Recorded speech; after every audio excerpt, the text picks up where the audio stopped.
దేవుని కృపకు మనం ఏమిచ్చినా ఆయన రుణాన్ని మనం తీర్చలేం.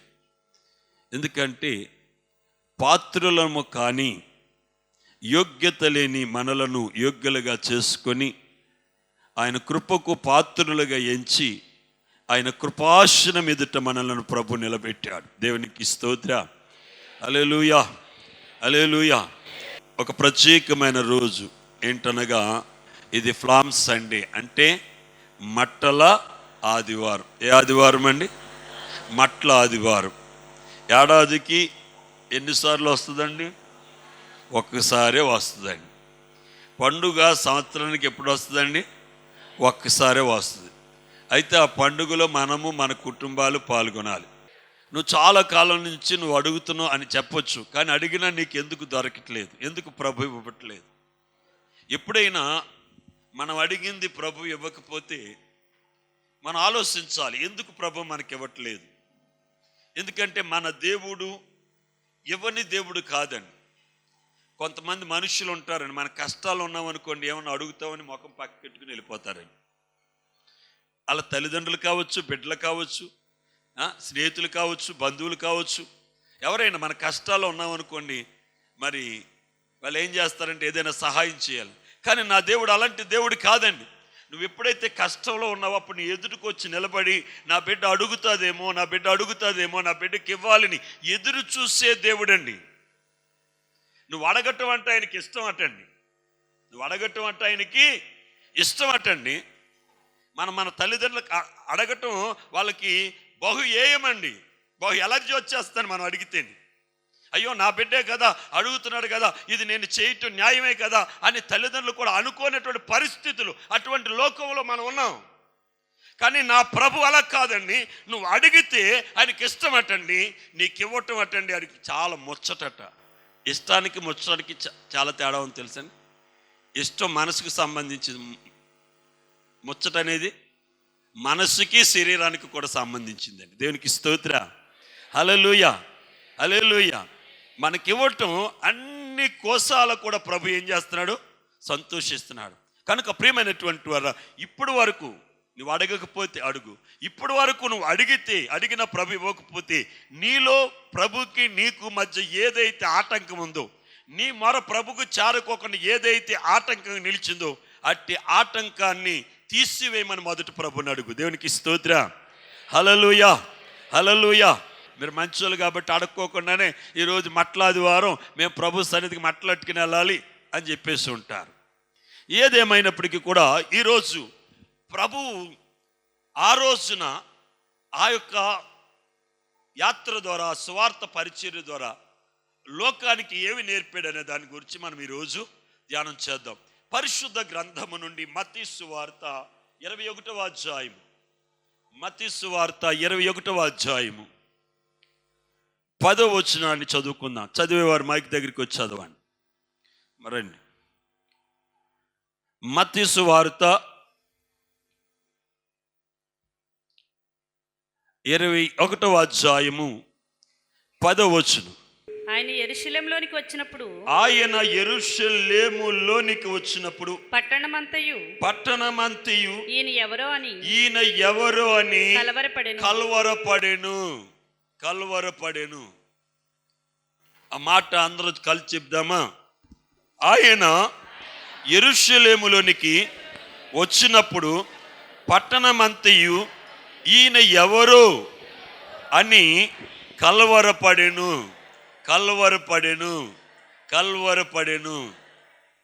ప్రియమైనటువంటి వారరా, ఆ దినము అంటే యేసుక్రీస్తు ప్రభువు యెరూషలేములో రాజుగా ప్రవేశించినటువంటి ఆ రోజు, అది చాలా ప్రాముఖ్యమైనటువంటి రోజు. యేసు ప్రభువు యెరూషలేమును సమీపిస్తున్నప్పుడు ఆయన శిష్యులలో ఒక ఇద్దరు శిష్యులను పిలిచాడండి. ఎంతమందిని? ఒక ఇద్దరు శిష్యులను పిలిచి, మీ ఎదుట ఉన్నటువంటి గ్రామములోనికి మీరు వెళ్ళండి. ఎక్కడికి? మీ ఎదుట ఉన్న గ్రామంలోనికి. ఫర్ సపోజ్ మనం ఎక్కడున్నాం? ఉండ్రాజులో ఉన్నాం. మన ఎదురుగుండా ఏ గ్రామం ఉంది? చెవుట ఉంది. లేదా మీకు ఎదురుగుండా ఏ గ్రామం ఉంది? తాడిపర్రు ఉంది. నాకు ఎదురుగుండా చెవుట ఉంటే మీకు ఎదురుగుండా ఏముంది? తాడిపర్రు ఉంది. ఎదురుగుండా గ్రామంలోనికి మీరు వెళ్ళండి. ఆ గ్రామంలోనికి వెళ్ళినప్పుడు అక్కడ 2 రోడ్లు కలుసుకునే ఒక కోడలు ఉంది. అక్కడ ఏం కలుసుకున్నాయి? 2 రోడ్లు కలుసుకున్నాయి. ఆ 2 రోడ్లు కలుసుకుంటున్నటువంటి 2 మార్గాలు కలుసుకుంటున్నటువంటి ఆ కోడల దగ్గరికి మీరు వెళ్ళినప్పుడు అక్కడ కట్టబడిన గాడిద పిల్లయు మీకు కనబడుతుంది. ఏమేం కనబడుతుంది? గాడిద పిల్ల మీకు కనబడుతుంది. అయితే వాటిని విప్పుకొని రండి. అయితే దాని యజమాని మిమ్మల్ని అడుగుతాడు, ఏంటి ఇప్పుతున్నారు ఏంటి అని. అప్పుడు మీరు ఆ యజమానితో చెప్పండి, ఇది ప్రభువునకు కావలెను. ఎందుకు ఇప్పుతున్నారు అని అడిగినప్పుడు ఇది ఎవరికి కావాలని చెప్పమన్నాడు? ప్రభువునకు కావాలని మీరు చెప్పండి. ఎప్పుడైతే మీరు ప్రభువునకు కావాలని చెప్తాడో ఆ యజమాని విప్పి తోలి పెడతాడు. అర్థమవుతుందా? వాటిని తోలుకొని తీసుకురండి అని ప్రభు ఆ ఇద్దరు శిష్యులు ఏం చేశాడు? ఎదురుగా ఉన్న గ్రామంలోనికి పంపించారు. ప్రభువు ఏదైతే చెప్పాడో అక్కడ యాజతీజుగా అదే జరిగింది. ఏమండి? ఆయన చెప్పినటువంటి ఆ చోటు వెళ్ళేటప్పటికి అక్కడ కట్టబడిన గాడిద పిల్లయు కనబడింది. వాటిని విప్పుదామనుకునేటప్పటికి యజమాని వచ్చి ఏంటయ్యా ఇప్పుతున్నారు మీరు అని అడిగారు. ప్రభు చెప్పినట్టే అడిగినప్పుడు వీరు చెప్పారు, ఇవి ప్రభువునకు కావాలి. ఎవరికి కావాలి? ప్రభువునకు కావాలి అని మీరు చెప్పగానే ఆ యజమాని ఏం చేస్తాడు? ఇప్పి తోలి పెడతాడు. అర్థమైందా? అలా వారు ఆ గాడిద పిల్లను తోలుకొని తీసుకొచ్చారు. అయితే ప్రియమైనటువంటి వారా, ఇక్కడ మనం చూసినట్లయితే యేసుక్రీస్తు ప్రభు యెరూషలేములో ప్రవేశిస్తున్నప్పుడు కొంతమంది ప్రజలట, ఇది అందరూ కాదండి, కొందరటండి, ఈయన ఎవరో అని వారి హృదయంలో ఏమొచ్చిందటండి? కలవరం వచ్చేసిందటండి. ఒక గుంపు ఏం చేస్తుందంటే ఆ గాడిద పిల్లను తోలుకొని రాగానే వారి పై వస్త్రములు తీసి గాడిద మీద వేసి ఏం చేశారు? వారి పై వస్త్రములు తీసి గాడిద మీద వేసినప్పుడు యేసుక్రీస్తు ప్రభు ఆ గాడిద మీద కూర్చున్నాడు. ఆ గాడిదను తీసుకుని వస్తున్నప్పుడు మరికొంతమంది వారి పై వస్త్రములను తీసి ఆయన వస్తున్నటువంటి ఆ మార్గములు ఆయనకు ముందుగా ఏం చేస్తున్నారు? బట్ట పరుస్తున్నారండి. ఏం పరుస్తున్నారు? వారి వస్త్రాలు, వారి పై వస్త్రాలు, చున్నీలు కావచ్చు, టవల్స్ కావచ్చు, లుంగీలు కావచ్చు, శారీస్ కావచ్చు, ఏవైతే వారి పై వస్త్రాలు ఉన్నాయో ఆ వస్త్రాలను సలువ బట్ట కింద ఆయన ముందు పరుస్తుంటే వాటి మీద ఆయన నడుస్తుంటే ఒక గుంపు ఏం చేస్తుందంటే ఓసన్నా జయము, ఒక గుంపు సలువ బట్ట వేసి ఓసన్నా జయము, ఓసన్నా జయము, ఓసన్నా జయము అని కేకలటండి. ఏం పెడతానే? గట్టిగా గట్టిగా చెప్పండి, కేకలండి. గట్టిగా చెప్పండి, ఓసన్నా జయమని. మరొకసారి చెప్పండి, మరొకసారి చెప్పండి, తప్పట్లు కొడుతూ చెప్పండి అని వారు కేకలు పెడుతున్నారు. దేవునికి స్తోత్రం. వారు కేకలు పెడుతూ ఉండగా యేసు వస్తూ ఉన్నాడు. ఇంకొక గుంపు మనస్సులో కఠినత్వం కలిగి ఈయనను ఎలాగా సంహరించాలని ఒక గుంపు ఏం చేస్తుందండి? ఆలోచిస్తుంది ఏదో ఒక రకంగా. ఎందుకంటే ఈయనకి ఇంతమంది ఫాలోవర్స్ ఉన్నారా? ఎందుకంటే బహుజన యెరూషలేము చుట్టూ ఉన్నటువంటి గ్రామాల నుండి ప్రజలు అటండి ఎక్కడికి వచ్చేసారటండి? యెరూషలేముకు వచ్చేసారట. ఒక పావురం అటండి బండ సందులలో సంచారం చేస్తుందట. యేసును గూర్చిన సువర్తమానము ప్రజలకు తెలియజేస్తుంది.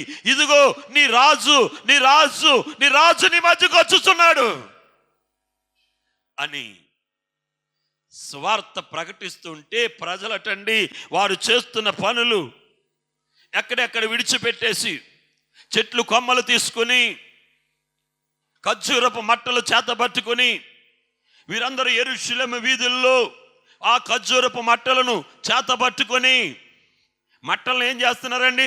చేతబట్టుకొని ఓసన్నా ఓసన్నా జయము జయము జయము జయమని కేకలు పెడుతున్నారటండి. ఒక గుంపు ఈయనని ఎలాగా చంపాలి, ఈయనని సంహరించాలి. ఎందుకంటే ఈయనకి గొప్ప ఫాలోవర్స్, ఇంతమంది ఫాలోవర్స్ ఉన్నట్టు తెలియలేదండి. యేసు ఆయా గ్రామాల్లో ఆయా పట్టణాల్లో ఆయన సువార్త ప్రకటిస్తుంటే కొన్ని వేల మంది మాత్రమే ఉంటే, ఇప్పుడు దానిని మించిన జన సమూహము యెరూషలేము వీధులలో ఎక్కడ కూడా ఖాళీ లేదటండి. బహుజనులు ఆయనను వెంబడించడం చూసి ఈ గుంపు అటండి ఏమనుకుంటుందటండి? ఎలా చంపాలనుకుంటుంది. ఇంకొక గుంపు ఉందండి. ఈ గుంపు అనుకున్నారు, అయ్యో వీరు యోసన్నా జయమంటున్నారు. ఏమని కేకలు పెడుతున్నారండి? ఓసన్నా జయము, అలాగే ఆయన రాజుగా వచ్చుచున్నాడు అని కేకలు పెడుతూ ఆయన ముందటండి కొమ్మలు పరుస్తూ వాళ్ళ బట్టలు పరుస్తూ ఆయన ముందు నడుస్తూ వారు ఏమన్నా ప్రభు పేరట వచ్చువాడు, ప్రభు పేరట వచ్చువాడు స్తుతింపబడునుగాక. ఓసన్నా జయమని కేకలు పెడుతున్నారు. ప్రభు పేరట వచ్చేవాడు స్తుతింపబడును అంటున్నారు. ఈయన ఎవరు? యేసయ్య ఎవరు అని వారు హృదయంలో ఏమవుతుందటండి? కలవరం అంటండి. కలవరం కలవరం కలవరం కలవరం. ప్రియ సహోదరి సహోదర, ఈనాటికి కూడా చాలా మందికి యేసు ఎవరో తెలియదండి. యేసు ఎవరో తెలియదు. యేసు నిజంగా ఎవరో తెలిస్తే ఆనాటి ప్రజలైనను సిలువ వేసి ఉండేవారు కాదు. యేసు ఎవరో తెలిసి ఉంటే ఈనాడు ఆయనకు విరోధమైనటువంటి ఒక గుంపు భూమి మీద బయలుదేరి ఉండేది కాదు. యేసు ఎవరు అని వారికి కలవరం కలవరం కలవరం కలిగింది. ప్రియమైనటువంటి వారారా, ఈ ఉదయకాల సమయంలో ఈ మాటలో ధ్యానం చేస్తున్నప్పుడు మనకి యేసు ఎవరో తెలుసా? మనం యేసుని వెంబడిస్తూ, యేసుని అనుసరిస్తూ, వాక్యాన్ని ధ్యానిస్తూ, ప్రకటిస్తూ యేసుని పూర్తిగా మనం తెలుసుకున్నామా అని ఆ దిశగా కూడా నేను ఆలోచన సాగించాను. దేవునికి స్తోత్రం. హల్లెలూయా హల్లెలూయా హల్లెలూయా. మనకి దేవుని గూర్చి తెలిసింది ఆవగింజలో అరపాతిక. మనకి దేవుని గురించి, యేసు ప్రభు గురించి మనకు తెలిసింది. అందుకే ఎన్నో మారులు మనం తొట్టులు పడిపోతున్నామండి. ఎన్నో గొప్ప కార్యాలు ప్రభు మన జీవితంలో చేసినా సరే ఇంకా ఆయన యందు పరిపూర్ణత పొందలేకపోతున్నాం, పరిపూర్ణమైన విశ్వాసం ఉంచలేకపోతున్నాం, పరిపూర్ణమైన భక్తిని మనం చేయలేకపోతున్నాం. అలాంటి ఒక గుంపుకి కలవరం అంటండి, కలవరం. ఏంటి ఇంత ఫాలోవర్స్, ఇంతమంది ప్రజలు ఆయన వెనకాల ఉన్నారా? ప్రభు పేరట వచ్చేవాడు స్తుతింపబడిన గాక అన్నాడు. ఎవరు పేరు మీద ఈయన వచ్చాడు? ఓసన్న అంటున్నారు. ఓసన్న అంటే ఈయనేనా? ఈ ఓసన్న అనేటువంటి పదము గ్రీకు పదం అండి. ఓసన్న అంటే రక్షకుడు. అర్థం ఏంటి? రక్షకుడు అనగా విడిపించేవాడు. యేసు ప్రభు ఈ లోకానికి ఎందుకు వచ్చాడంటే మానవుణ్ణి విడిపించడానికి, మరణము నుండి మానవుణ్ణి తప్పించడానికి, పాపము నుండి మానవుణ్ణి తప్పించడానికి, తన నిత్య రాజ్యములో మానవుడు స్థానాన్ని సంపాదించడం కోసం, మానవుడికి స్థలం ఇవ్వటం కోసం యేసు ప్రభువు ఈ భూలోకానికి వచ్చి మనందరి కొరకైన తన్ను తాను బలియాగంగా చేసుకుని ఆయన మరణించాడండి. ప్రియమైనటువంటి వారా, వీరికి వచ్చినటువంటి ఒక డౌట్, ఈయన ఎవరు? ఆ మాట మరొకసారి చదువమ్మ. 10వ వచనం. యెరూషలేములోనికి వచ్చినప్పుడు, ఆయన యెరూషలేములోనికి వచ్చినప్పుడు పట్టణమంతయు ఈయన ఎవరో అని కలవరపడెను. కలవరపడెను. పట్టణంలో ఉన్నటువంటి వారు అంట. ఈ గుంపు చెప్పాను కదా, వీళ్ళందరికీ ఏమొచ్చిందటండి? కలవరం కలిగిందట. ఈయన ఎవరో అని కొంతమందికి తెలుసు. వారు అంటున్నారు ప్రభు పేరట వచ్చేవాడు స్తుతింపబడును గాక అన్నారు. కొంతమందికి తెలుసు, వారు ఓసన్నా జయమని కేకలు పెడుతున్నారు. కొంతమందికి తెలుసు ఈయన రాజు అని తెలుసు కనుక వారి పై వస్త్రమని తీసి ఆయనకు ముందుగా ఏం చేస్తున్నారండి? పరుస్తున్నారు. కొందరికి తెలుసు, ఖర్జూరపు మట్టలు చేతబట్టుకుని ఆయన రాజుగా ఆయనను స్తుతిస్తూ ఉన్నారు. కొందరైతే కలవరం చెందుతున్నారట. ఎందుకయ్యా మీకు ఈ కలవరము? ఎందుకయ్యా ఈ కలవరం అంటే వారు అంటారు, యేసు ఎవరు? ఈయన ఎవరు అనడానికి ఈ అధ్యాయంలోనే మనకి ఈయన ఎవరో మనకి దేవుడు తేటగా తెలియజేస్తున్నాడు. చూడండి, బైబిల్ గ్రంథములు మత్తయి సువార్త 21వ అధ్యాయము 1వ వచనం చదవండి. తరువాత యెరూషలేమునకు సమీపించి ఒలివ చెట్ల కొండ దగ్గర ఉన్న బెత్ఫగేకి వచ్చినప్పుడు యేసు తన శిష్యులలో ఇద్దరిని చూసి మీ ఎదుటనున్న గ్రామమునకు వెళ్ళుడి, వెళ్ళగానే కట్టబడి ఉన్న ఒక గాడిదయు దానితోనున్న ఒక గాడిద పిల్లయు మీకు కనబడును. వాటిని విప్పి నా యొద్దకు తోలుకొని రండి. ఎవడైనను మీతో ఏమైనను అని ఎడల అవి ప్రభువుకు కావలసి ఉన్నవని చెప్పవలెను. వెంటనే అతడు వాటిని తోలిపెట్టినని చెప్పి వారిని పంపెను. ప్రవక్త చెప్పబడింది, ప్రవక్తల వలన చెప్పబడింది నెరవేరినట్లు ఇది జరిగేను. దేవునికి స్తోత్రం. హల్లెలూయా, హల్లెలూయా. యేసు ప్రభువు తన శిష్యులతో చెప్తున్నాడు. ఆయన యెరూషలేమునకు సమీపిస్తూ బెత్ఫగే అనేటువంటి ప్రదేశానికి వచ్చాడు. ఆ ప్రదేశానికి వచ్చినప్పుడు తన శిష్యులలో 2 శిష్యులను పిలిచాడు. మీరు ఎదుటున్న గ్రామంలోనికి వెళ్ళండి. ఆ గ్రామంలోనికి వెళ్ళిన తర్వాత మీకు కట్టబడినటువంటి గాడిద పిల్లయు కనబడుతుంది. దాన్ని తోలుకొని రండి. ఎవడైనా మీకు అబ్జెక్షన్ చెప్పినట్లయితే, ఆటంకపరిచినట్లయితే, ఎందుకని మిమ్మల్ని అడుగుతారు. వారికి ఏం చెప్పాలి? మీరు ఈ ప్రభుకు కావాలని చెప్పండి. చెప్పగానే వాడు ఏం చేస్తాడు? ఏం చేస్తాడు? విప్పేసి తోలి పెడతాడని చెప్పాడు. యేసు ఎలాగ చెప్పాడో, ఏం చెప్పాడో శిష్యులకి అలాగే జరిగింది. అర్థమైంది? యేసు ఏం చెప్పాడు అదే జరిగిందండి. అయ్యా నీకు ఇది ఎలాగో తెలుసు అని అడగొచ్చు మనం. ఏమండి, యేసు ఏమో ఎక్కడో ఉన్నాడు.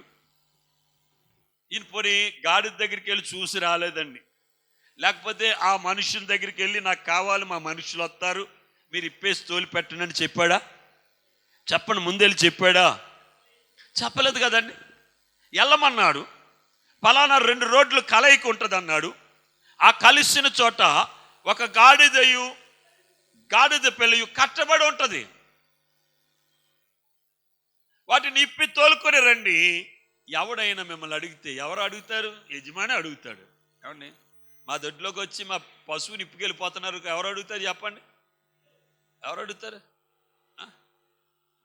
మా నాన్నగారు గేదెలు ఉన్నాయి, ఒక గేదెని ఇప్పుకెళ్ళిపోతున్నాం అనుకోండి, లెగలేకపోయినా సరే డెక్కుంటూ వచ్చేస్తాడండి. నేను పాక్కుంటా. దేవునికి స్తోత్రం. ఎందుకంటే ఎవరి తోలికెళ్ళి ఊరుకోం కదా మన వస్తువు. అలాగే ఆ యజమాని అడుగుతాడు మిమ్మల్ని. ఏమని అడుగుతాడు? ఎందుకు ఇప్పుతున్నారు మీరు? చెప్పండి, ప్రభు కావాలని. వాడు ఇప్పేసి పంపేస్తాడు. గమనిస్తున్నారా ప్రియమైనటువంటి వాళ్ళరా? ఎలాగ ఇది సాధ్యము? ఎలాగండి? ఏమండి, నిన్న ఏం చేశారంటే మీరు ఏం చెప్తారు? పొద్దున్న లెగిసానండి, పలానా తిన్నానండి, పలానా వాడితో మాట్లాడానండి, పలానా పని చేశానండి. రేపు ఏం చేస్తారంటే ఏమండి, రేపు ఏం చేస్తారో మనకు తెలియదండి. అంటే జరగబోయేది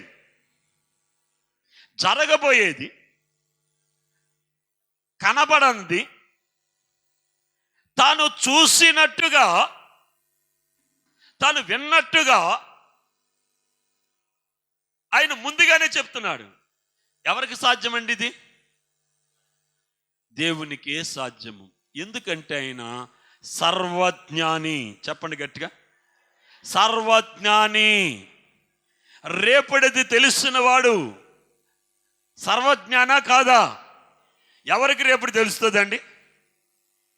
ఈనాడు జరగబోయేది చెప్పేవాళ్ళు భూమి మీద చాలా మంది బయలుదేరిపోయారండి. ఏం చెప్పేది? జరగబోయేది చెప్పేవాళ్ళు చాలా మంది దాన్ని నమ్మేవాళ్ళు కూడా బయలుదేరిపోయారండి. దాన్ని నమ్మేవాళ్ళు కూడా, ఇప్పుడు నమ్మేవాళ్ళు ఉంటేనే కదా చెప్పేవాడు చెప్తాడు. నమ్మేవాళ్ళు ఉంటే చెప్పేవాళ్ళు చెప్తారండి. ప్రియమైనటువంటి వాళ్ళరా, జరగబోయేది చెప్పగలిగిన వాడు దేవుడు అక్కడే. ఆయనే ప్రభు అయినటువంటి యేసుక్రీస్తు. మనుషులు ఎవరు చెప్పలేరండి. ఒక పాస్టర్ గారి దగ్గరికి ఒక ఆమె వెళ్ళిందటండి. ఒక ఆమె వెళ్ళి ఏడ్చేసిందంట పాస్టర్ గారి దగ్గర. ఎలాగంటయ్యా, అప్పుల బాధ భరించలేకపోతున్నాను. యేసయ్య నోటి నుంచి వచ్చే ప్రతి మాట అగ్ని వంటిదండి. యేసయ్య నోటి నుంచి వచ్చే ప్రతి మాట గొప్ప కార్యాలు జరిగించేది. యేసయ్య నోటి నుంచి వచ్చే ప్రతి మాట పరిస్థితులను మార్చేది. యేసయ్య నోటి నుంచి వచ్చే ప్రతి మాట చచ్చిన వారిని బ్రతికించే మాట. ప్రభు ఈరోజు ఎంతో తేటగా నాతో మాట్లాడు నాయన. మాట్లాడిన ప్రతి మాట మా హృదయంలో మీరు ఫలింపు చేయండి. మా హృదయంలో మీరు ఫలింపు చేయండి అయ్యా. ఆనాటి ప్రజల్లో ఒక గుంపుకి నీవెవరో తెలియక కలవరం చెందిన, ఈనాడు కూడా ఒక గుంపుకి నీవెవరో తెలియక వారు కలవరం చెందుతున్నారు ప్రభా. ఏంటి ఈ యొక్క యేసును గూర్చిన సువార్త ఇంతగా వ్యాప్తి చెందుతుంది? ఇన్ని లక్షల మంది, ఇన్ని కోట్ల మంది ప్రజలు యేసు ప్రభుని ఎందుకు వెంబడిస్తున్నారు అనేది తెలియక వారు కలవరం చెందుతున్నారు. నాయనా మాట్లాడు నాయనా, నీవు సర్వజ్ఞానమై ఉన్నావు. అవును నాయనా. మరి నాయన రేపును కూడా నిన్నటిలాగా నువ్వు చూడగలవు ప్రభు నాయనా. రెండవది, నువ్వు సర్వాంతర్యామివి అనగా నీవు అన్ని స్థలాల్లో, అన్ని జీవరాశులలో నువ్వు ఉన్నావు. నాలో ఉన్నావు, మాలో ఉన్నావు, ప్రతి వారిలో నువ్వు ఉన్నావు ప్రభు. నిన్ను ద్వేషించే వారిలో ఉన్నావు, నిన్ను పూజించే వారిలో ఉన్నావు నాయన. ఎంతమంది అయితే ఈ వర్తమానం విన్నారు వారి ప్రతి ఒక్కరిని మీరు దీవించమని, ఇక్కడ ఉన్న ప్రతి ఒక్కరు మీరు ఆశీర్వదించమని, నిరాకరకు మమ్మల్ని సిద్ధపరచమని యేసు క్రీస్తు పరిశుద్ధ నామమును బట్టి ప్రార్థించి స్తుతించి బతిమాలు వేడుకున్నాం తండ్రి. ఆమేన్.